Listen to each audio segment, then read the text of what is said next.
पारंपरिक विचारधाराएं, तो उसको तो हम पढ़ते हैं, लेकिन उसके पहले संचालन की विचारधाराएं है क्या, थॉट्स ऑफ मैनेजमेंट है क्या। तो जो भी अलग अलग सिद्धांत बने हैं वो सिद्धांत भी अलग अलग समय पे अलग अलग प्रकार के सिद्धांत बने हैं। कभी कोई ऐसा सिद्धांत बना है जो अलग दूसरे कोई समय में बने हुए सिद्धांत से बिल्कुल विपरीत हो। तो उल्टे पुल्टे सिद्धांत भी बने हैं। तो उल्टे पुल्टे सिद्धांत बने हैं तो कौन सा सिद्धांत कहाँ पे काम में आएगा, कौन सा सिद्धांत मतलब हमें काम में आएगा या कौन सा नहीं आएगा, उसके लिए तो हम कंफ्यूज हो जाएंगे जब दो विपरीत सिद्धांत बन जाएंगे। तो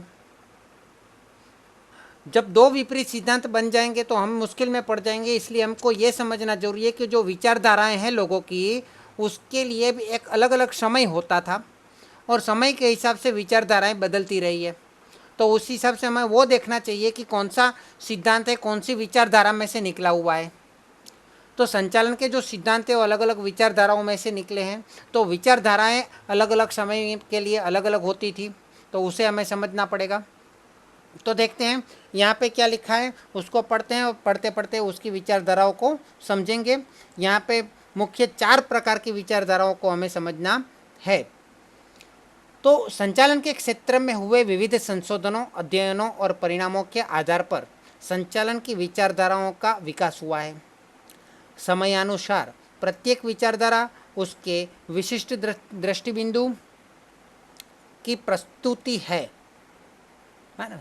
सभी विचारधारा का अलग अलग दृष्टिबिंदु होता था, है ना। एक ही चीज़ है, एक ही पदार्थ है, एक ही साधन है, एक ही वस्तु है, लेकिन कोई उत्तर से देखेगा, कोई दक्षिण से देखेगा, कोई पश्चिम से देखेगा, कोई पूर्व से देखेगा, तो सबको उसका आकार अलग अलग दिखाई देगा, है ना। सबको उसका आकार अलग अलग दिखाई देगा, उसका रूप अलग अलग दिखाई देगा। अलग अलग जगह पे उसका अलग अलग रंग लगाया गया होगा तो सबको उसका रंग भी अलग अलग दिखाई देगा। तो ये उसका दृष्टि बिंदु है कि वो कौन से दृष्टि बिंदु से कौन से एंगल से देखता है ना। तो हर एक विचारधारा का अलग अलग दृष्टि बिंदु होता है। तो इन विचारधाराओं में भी अनेक संचालन विद्वान बराबर है, मैनेजमेंट एक्सपर्ट्स ने अलग अलग मत देकर अलग अलग सिद्धांत दिए हैं। इसीलिए इनमें से भी अनेक शाखा प्रशाखा का विकास हुआ है। इन्हें संचालन की विचारधाराएं अथवा अभिप्राय भी कहा जाता है। संचालन की कितनी ही विचारधाराएं है, उसमें से कुछ निम्नानुसार है। पारंपरिक विचारधाराएं, थॉट्स ऑफ क्लासिकल थियरी। संचालन की विचारधाराओं में 19वीं सदी के अंत तक की विचारधाराएं प्रस्तुत हुई। संचालन की विचारधाराओं में बहुत पहले की तो नहीं, लेकिन 19वीं सदी के अंत तक की विचारधाराएं जो प्रस्तुत हुई, वे विचारधाराएं प्रारंभिक विचारधाराओं के रूप में मानी जाती थी है। उसके बहुत समय पहले की बात तो पूरी अलग ही थी। पारंपरिक विचारधारा के मुख्य प्रणेता संचालनविद Frederick Taylor, Max Weber, Gilbert, Henry Gantt और हेनरी फयोल है। नाम याद रखना अच्छा है आपके लिए। आपको मतलब जितने ऐसे नाम याद रह जाते हैं ना, आपको ही मज़ा आएगा पढ़ने का। बहुत इंटरेस्टिंग हो जाता है जब आप नाम याद रख लेते हो ना, तो क्योंकि यही नाम कभी स्टेट में भी आपको देख सुनने को मिलेंगे, यही नाम कभी आपको इको में भी सुनने को मिलेंगे, है ना। Frederick Taylor, Max Weber, Gilbert, Henry Gantt and Henry Fayol. पारंपरिक विचारधारा में टेलर का योगदान अत्यंत महत्वपूर्ण है। ये टेलर अभी अभी मैं अकाउंट करवा रहा था SY BCom वाले को, तो उसके अंदर भी ये टेलर का नाम आया था। क्यों? क्योंकि उसके अंदर एक विचारधारा के हिसाब से ही उसने टेलर ने एक कैलकुलेशन दिया था, सूत्र दिया था कि उस हिसाब से अगर काम करोगे तो मजदूर को अच्छा वेतन दे सकते हो, ज़्यादा काम करने वाले को ज़्यादा वेतन दे सकते हो, कम काम करने वाले को कम वेतन दे सकते हो। तो ये टेलर का एक प्रकार का विचारधारा है, उस प्रकार का उसने सिद्धांत बनाया, उसी हिसाब से उसको कर्म मतलब मैं जो उसको SY वालों को जो सवाल करवा रहा था उसके अंदर वो टेलर का नाम था। तो टेलर का नाम था तो मुझे याद आ गया कि ये तो मैं BA में पढ़ाता हूँ, है ना। उसका योगदान महत्वपूर्ण है। फ्रेडरिक टेलर द्वारा दिए गए वैज्ञानिक संचालन विचारधारा में आज भी विद्यमान है। एंड फ्रेडरिक भले पारंपरिक है, लेकिन उसने जो विचारधाराएं दी है, उसका जो वैज्ञानिक संचालन था वो आज भी संचालन विचारधारा में आज भी विद्यमान है। मतलब पारंपरिक होने के बावजूद वो इतना अच्छा है कि आज भी वो काम में आता है लोगों को। वैज्ञानिक संचालन का अभिप्राय रूढ़िगत पद्धतियों के बदले समय और गति निरीक्षण द्वारा वैज्ञानिक रूप से प्रस्तुत किए गए सिद्धांतों को अपनाने की तरफदारी करता है ना। समय और गति निरीक्षण, तो जो मैं चैप्टर पढ़ा रहा था एस वाई बी कॉम में, उसके अंदर वो लोग मजदूरी कैलकुलेशन करना होता है कि मजदूरी कैसे कैलकुलेट करते हैं। तो अगर कोई 10 घंटा काम करता है तो उस हिसाब से उसको मजदूरी देना चाहिए। लेकिन 10 घंटे का काम 8 घंटा कर देगा तो उसको कम मजदूरी देना चाहिए। या 10 घंटे का काम 10 घंटे का काम 15 घंटे में करेगा तो उसको कितना मजदूरी देना चाहिए। तो उसने यहाँ पे ये बताया कि भाई कैलकुलेशन वैज्ञानिक पद्धति निकाली कि भाई ज़्यादा मगजमारी नहीं करने का, उसको बोल देने का भाई इतना इतना टाइम में इतना काम तो होना ही चाहिए, और इतने टाइम में इतना काम कर दिया तो तुमको समझ लो कि प्रति वस्तु का 10 रुपया मिलेगा, है ना। एक वस्तु बनाने का 10 रुपया मिलेगा, लेकिन इतने टाइम में इससे ज़्यादा काम कर दिया तो हर एक वस्तु को आपको 10 की जगह 1 रुपया ज़्यादा, मतलब 11 रुपया मिलेगा। तो वो क्या करेगा, एक वो उतने टाइम में जितना उसको कार्य बोला है उतना करेगा कि उससे ज़्यादा करेगा? ज़्यादा करने की सोचेगा, क्योंकि उसको तो 11 रुपये चाहिए ना, तो वो मेहनत करेगा ना ज़्यादा। तो ये किसने विचारधारा दी थी? फ्रेडरिक टेलर ने दिया था, और वो मैं उसको एस वाई बी कॉम में उसको पढ़ाता हूँ, उसका कैलकुलेशन। ठीक है। तो वैज्ञानिक संचालन के मुख्य योगदान व्यवस्था तंत्र में विशिष्टीकरण, अच्छा ये हो गया ना, ऊपर वाला बाकी है।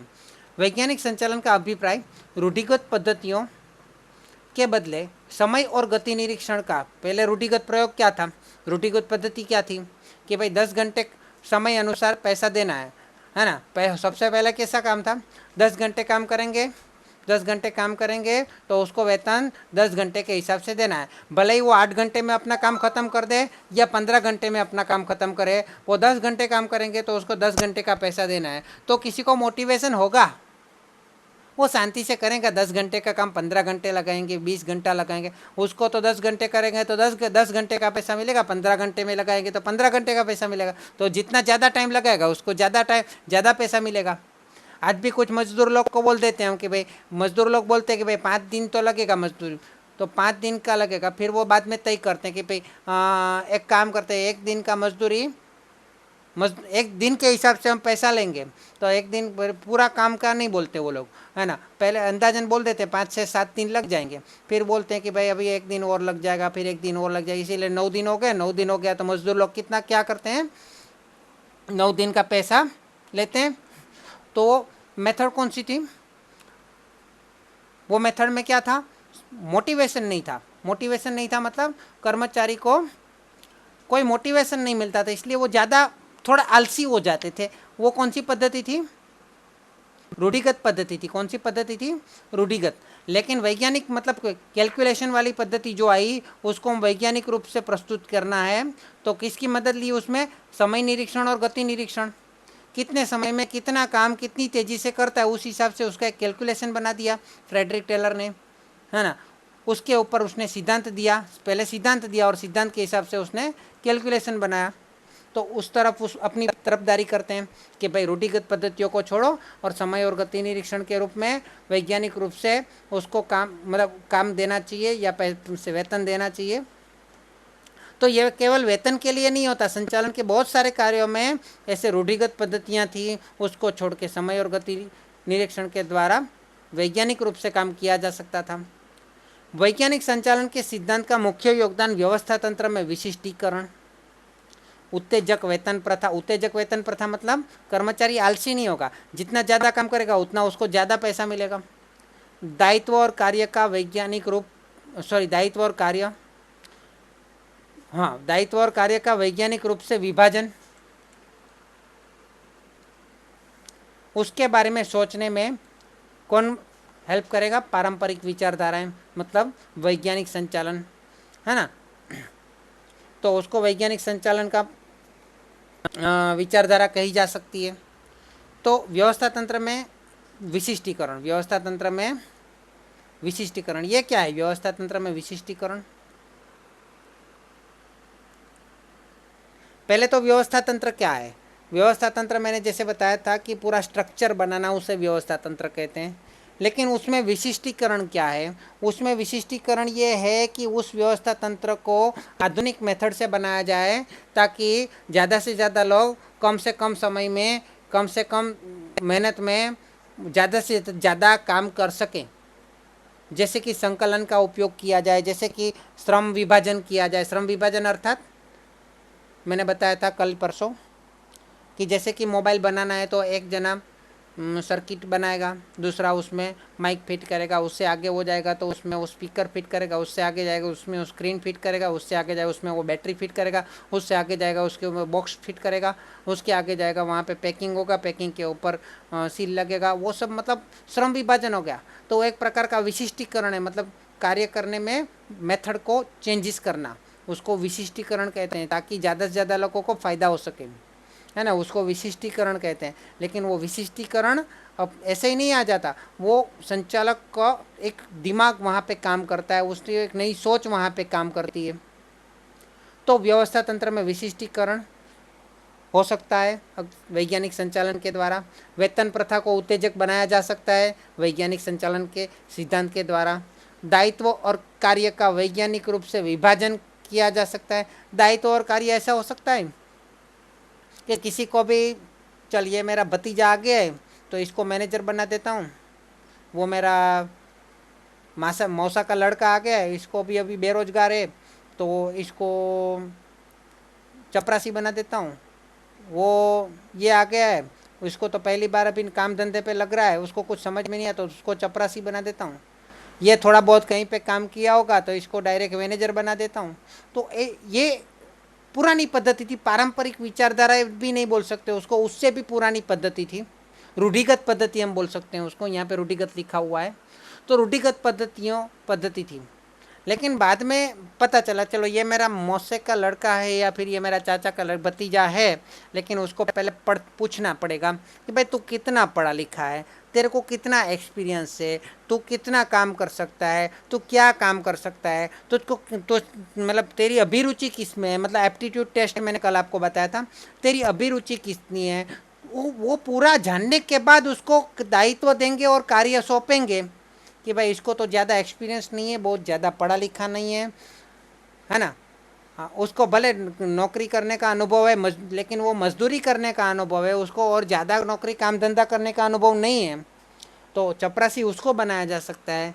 जबकि वो मौसी का लड़का था जिसको अनुभव बिल्कुल नहीं था, काम करने का अनुभव बिल्कुल नहीं था, लेकिन वो पढ़ाई उसके बारे में किया हुआ था, है ना, वो ग्रेजुएट था, उसके बारे में उसने पढ़ाई किया हुआ था मैनेजमेंट के बारे में, तो उसको चपरासी नहीं बनाना चाहिए, है ना, उसको मैनेजर की जगह पे बैठाना चाहिए या फिर आज पहले असिस्टेंट मैनेजर बनाना चाहिए ताकि वो सब सीख ले, उसके बाद उसको मैनेजर की जगह पे बिठाना चाहिए। ऐसा नहीं कि ये मेरे सगे वाले जो भी आए उसको जो उस टाइम पे जो जगह खाली है वहाँ पे उसको काम दे दो, वो रूढ़िगत पद्धतियाँ थी, है ना। लेकिन उसके बारे में पूरा जानकारी प्राप्त करने के बाद, है ना, मैंने उस दिन बताया था ना, ह्यूमन रिसोर्सेज में, मानव संसाधन में ज्ञान, कौशल और सृजनात्मक शक्ति, बुद्धि, प्रतिभा और अभिरुचि, पांचों चीज़ों को देख के उसको दायित्व और कार्य सौंपना चाहिए, तो उसे वैज्ञानिक रूप कह सकते हैं, और उस हिसाब से कार्य और दायित्व का विभाजन करना चाहिए, तो उसे वैज्ञानिक रूप से कार्य और दायित्व का विभाजन कह सकते हैं। तो ये भी वैज्ञानिक संचालन का एक भाग है। परंपरागत विचारधारा मतलब रूढ़िगत पद्धतियों के बाद का जो उस टाइम के था, 1990 के आजू बाजू था, वो परंपरागत विचारधारा में हेनरी फ्रायोल का योगदान भी उल्लेखनीय रहा है। पहले कौन सा था? फ्रेडरिक टेलर, उसके बाद ये हेनरी फ्रायोल, वो भी उल्लेखनीय है। उन्होंने संचालन के सामान्य सिद्धांत देकर संचालन विचारधारा में महत्वपूर्ण योगदान दिया। संचालन के उसने बहुत भारी नहीं लेकिन सामान्य सिद्धांत दिया, सबको समझ में आ जाए ऐसे सिद्धांत दिए हैं, है ना, इसलिए उसने संचालन की विचारधारा में महत्वपूर्ण योगदान दिया। उन्होंने व्यावसायिक इकाई में विविध कार्यों के स्तर निर्धारित कर दिए, कार्यों की सीमा निश्चित कर दी, उसका प्रयास किया। अलग अलग स्तर पर संचालकीय दायित्व उठाने के लिए संचालन के सर्वव्यापी सिद्धांत मार्गदर्शक के रूप में दिए हैं। जैसे हमने बताया ना, अलग अलग सीमा मतलब कौन सा स्तर, मतलब कौन सा 3 स्तर है, मध्य स्तर, उच्च स्तर और निम्न स्तर। तो ये किसने एक्चुअली, ऐसा पहले कुछ था नहीं, है ना। अभी अभी ये जो आया ना फ्रेडरिक मतलब हेनरी फयोल, उसके बाद ये सब हुआ, अलग अलग स्तर बनाने का आइडिया ही उसने दिया। और हर एक की कार्य की सीमा निश्चित करी, इसको इससे ज़्यादा काम नहीं करना है, इसके इतना काम इसके लिए है, इतना दायित्व इसके लिए है, बराबर है।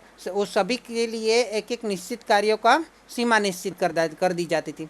लेकिन रूढ़िगत पद्धतियों में क्या था, रूढ़िगत पद्धतियों में जो ड्राइवर है उसी को बोलते थे, जा भाई सब्जी लेके आ, जा भाई तो वो ऊपर पंखा साफ करना है, पंखा साफ कर दें, ज़रा यहाँ पे ये वो बच्ची को तो मतलब वहाँ पे स्कूल छोड़ने जाना है, वो तो ड्राइविंग का काम है ही, चलो वो छोड़ देते हैं। मतलब दूसरे दूसरे काम भी एक ही व्यक्ति को सब दे दिया जाता है। ऐसा नहीं कि भाई उसकी एक सीमा होती है काम करने की, ड्राइविंग का काम है तो ड्राइविंग का काम ही उसको दिया जाए, और कोई कार्य उसको नहीं दिया जा सकता, है ना। तो वो किसने बोला, हेनरी फयोल ने, ठीक है। तो अलग अलग स्तर पर संचालकीय दायित्व उठाने के लिए संचालन के सर्वव्यापी सिद्धांत मार्गदर्शक के रूप में दिए हैं, है ना। तो इसके अतिरिक्त पारंपरिक विचारधाराओं में मैक्स वेबर को अमलीकरण के विचार का भी योगदान दिया। मैक्स वेबर ने कौन सा दिया, अमलीकरण का, कि कोई भी चीज़ हम पढ़ लेते हैं, सुन लेते हैं, सीख लेते हैं, किसी ने हमको ऑर्डर दे दिया, हम ऑर्डर मान लिया, हमने बोल दिया हाँ मैं कर दूंगा, लेकिन कब करेगा भाई, कब करेगा, कैसे करेगा, कर नहीं रहा है, खाली बोल रहा है हाँ हो जाएगा। हाँ, किसी किसी की आदत होती है, उसको बोलो ना ये कब होगा, अरे हो जाएगा, 2 दिन में हो जाएगा, 3 दिन में हो जाएगा, अरे 5 दिन में ख़त्म, 5 दिन बाद आओ आपका काम हो जाएगा, अरे आज शाम को ही कर देता हूँ, है ना। किसी किसी की आदत होती है, लेकिन जब भी जाओ होगा ही नहीं वो काम। मतलब अमलीकरण नहीं होता है, उसका एप्लीकेशन नहीं होता है। क्या नहीं होता है, अमलीकरण मतलब एप्लीकेशन, अप्लाई नहीं होता है। 19वीं सदी के अंत तक औद्योगिक क्रांति के परिणाम स्वरूप व्यावसायिक इकाइयों के स्वरूप और कद परिवर्तित होने लगे। अच्छा याद रखिएगा, अमलीकरण का सिद्धांत किसने दिया,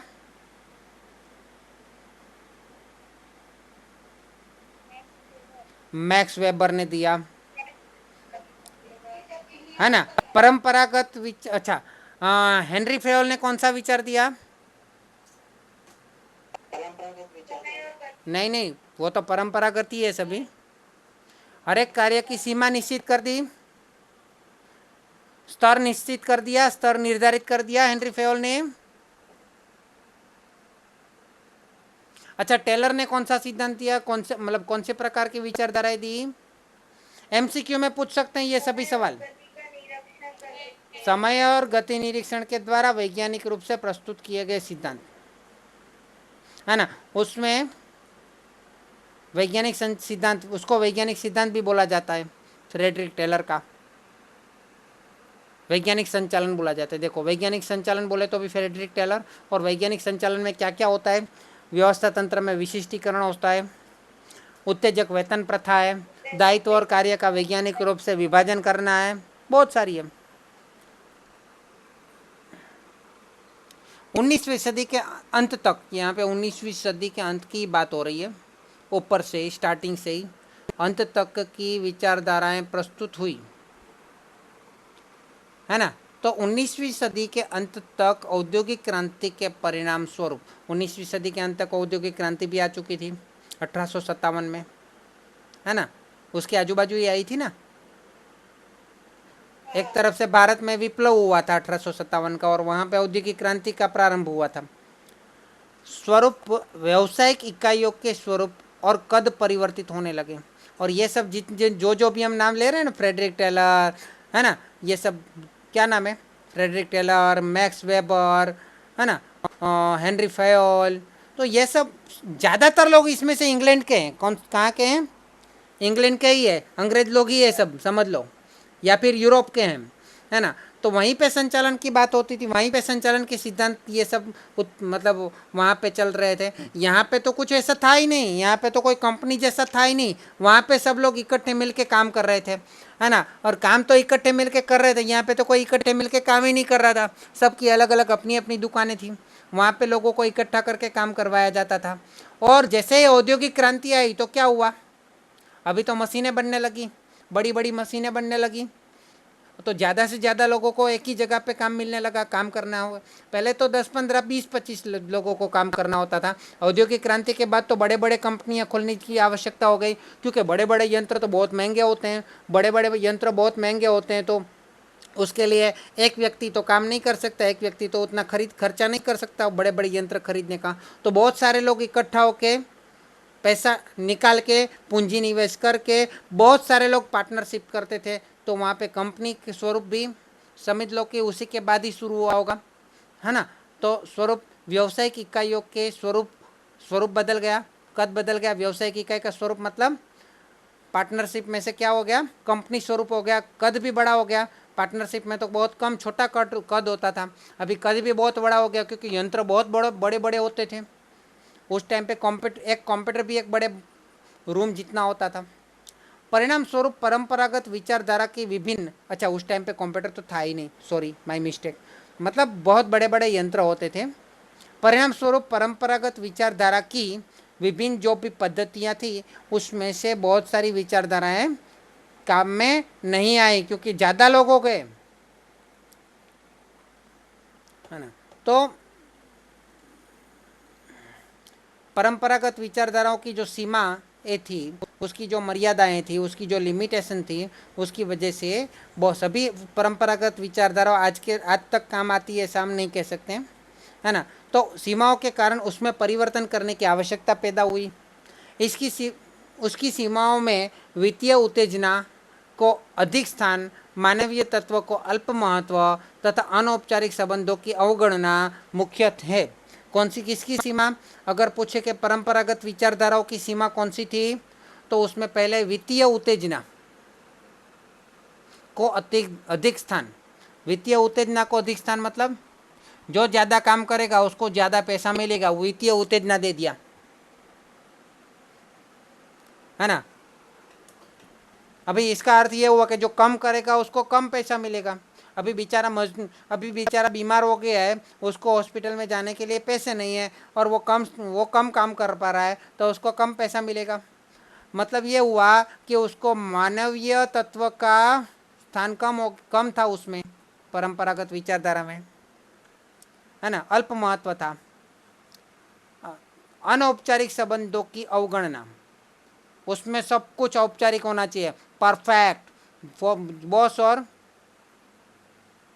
बॉस का काम करेगा, कर्मचारी का काम करेगा। कर्मचारी को बॉस की बात सुननी ही पड़ेगी, बॉस को जो बोले वो कर्मचारी को करना पड़ेगा। मतलब वैसे तो यहाँ पे उत्तेजन प्रथा थी जो फ्रेडरिक टेलर ने दी थी, लेकिन फिर भी वो उत्तेजन प्रथा कैसी थी, पनिशमेंट भी हो गया उसमें, कम काम करेगा उसको कम पैसा मिलेगा, बराबर है। तो अनौपचारिक संबंधों की अवगणना थी, दोस्ती नहीं, बॉस और कर्मचारी कभी दोस्ती नहीं कर सकते। घोड़ा अगर घास से दोस्ती करेगा तो वो खाएगा क्या, मतलब यहाँ पे से बॉस और कर्मचारी के बीच दोस्ती नहीं होती थी, अनौपचारिक संबंध की अवगणना थी। वहाँ पे औपचारिक संबंध ही ध्यान में लिए जाते थे, बराबर है। वहाँ पे कोई किसी के साथ दोस्ती नहीं कर सकता था उसके। तो ये सब सीमाओं को तोड़ना तो था, ये सब सीमाओं को दूर तो करना था, है ना। तो सीमाओं को दूर करने के लिए भी, और औद्योगिक क्रांति के बाद जो औद्योगिक क्रांति क्यों आई, क्योंकि औद्योगिक उस टाइम पे बहुत सारे खोज होने लगी थी, बहुत सारे नए वराड़ यंत्र, आपको पता है भाप यंत्र, उसके बाद टेलीफोन की खोज हुई, वो सब उस टाइम पे बहुत सारी खोज हुई। और उन बहुत सारी खोज होने के बावजूद औद्योगिक क्रांति आई, और औद्योगिक क्रांति आई तो बड़े बड़े यंत्र खरीदने पड़े। बड़े बड़े यंत्र ऐसे तो नहीं खरीदेंगे, बहुत सारे लोगों की आवश्यकता होती है उसके लिए। तो उसके बाद नवीन पारंपरिक विचारधाराएं की ज़रूरत पड़ गई। और उसके बाद हम कल सीखेंगे, इसके बाद हम कल सीखेंगे इसके बारे में